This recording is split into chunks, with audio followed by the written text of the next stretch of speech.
Assalamualaikum warahmatullahi wabarakatuh. Good morning everyone. I will present here about contamination analysis of Escherichia coli on boiler chicken meat in traditional markets of Medan City.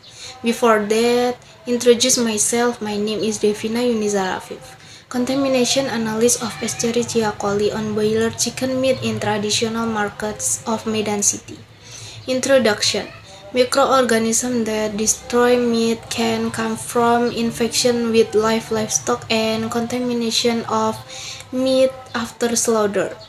Dirty and dusty environment and taste and drinking water sources contaminated with feces have high E. coli content. E. coli is a gram-negative fruit bacteria.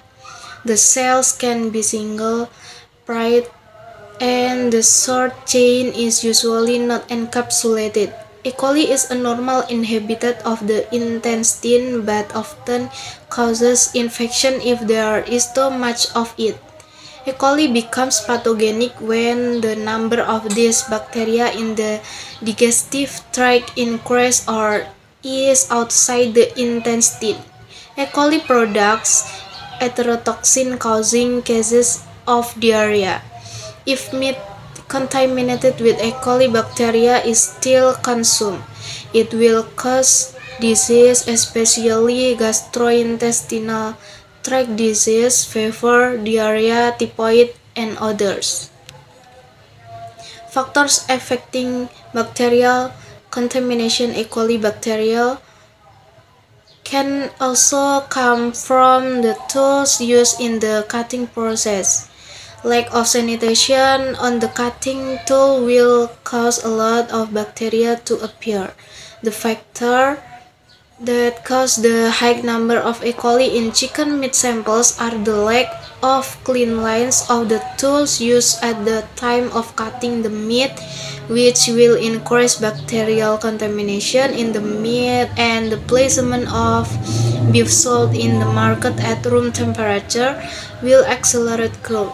E. coli as a mesophilic microorganism will grow optimally at a temperature of 20 until 400 Celsius. Materials. The research was carried out in traditional markets and continue with analysis at the Laboratory for Disease Investigation Regional Veterinary Center, Jenderal Gatot Subroto, Medan. This research was conducted from November to January 2021. Materials in this study were meat, broiler chicken taken at 8 a.m. from traditional market with total of 32 samples. The media for testing were solution buffered peptone water, BPW, media crocomalt, alcohol, and aqueous, cotton, and tissue. Method. This research was conducted by taking samples of a heterogeneous and even population from its traditional market with categories big size market, medium, and small. 30% of all traders in each of the traditional markets were taken. Test method. First, testing the total analysis of E. coli contamination was carried out by weighing 25 grams of the samples aseptically and placing it in a sterile plastic bag and adding 225 ml of BPW solution, then Stromaker for 2 minutes. Next, pour 9 ml of BPW solution into a sterile test tube and then add 1 ml of 101 dilution suspension with a sterile pipette into a 9 ml BPW solution to get 102 dilution.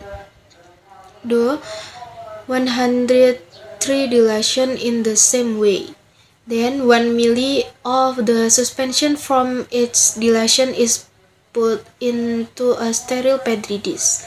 Then pour the crocomalt media that has been cooled to a temperature of 450 Celsius into its petri dish containing the suspension and move it carefully to spread the microbial cells evenly.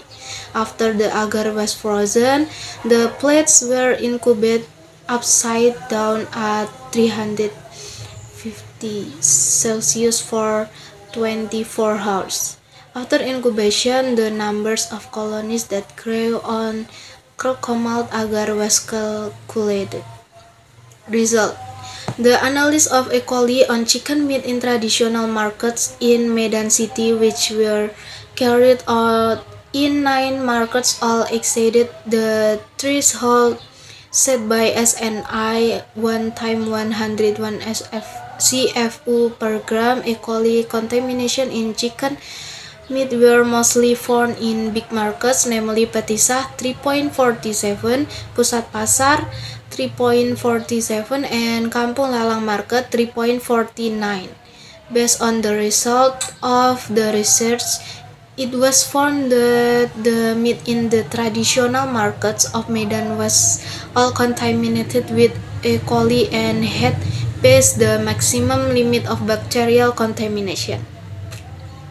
That's all from my presentation. Thank you for your attention. Wassalamualaikum warahmatullahi wabarakatuh.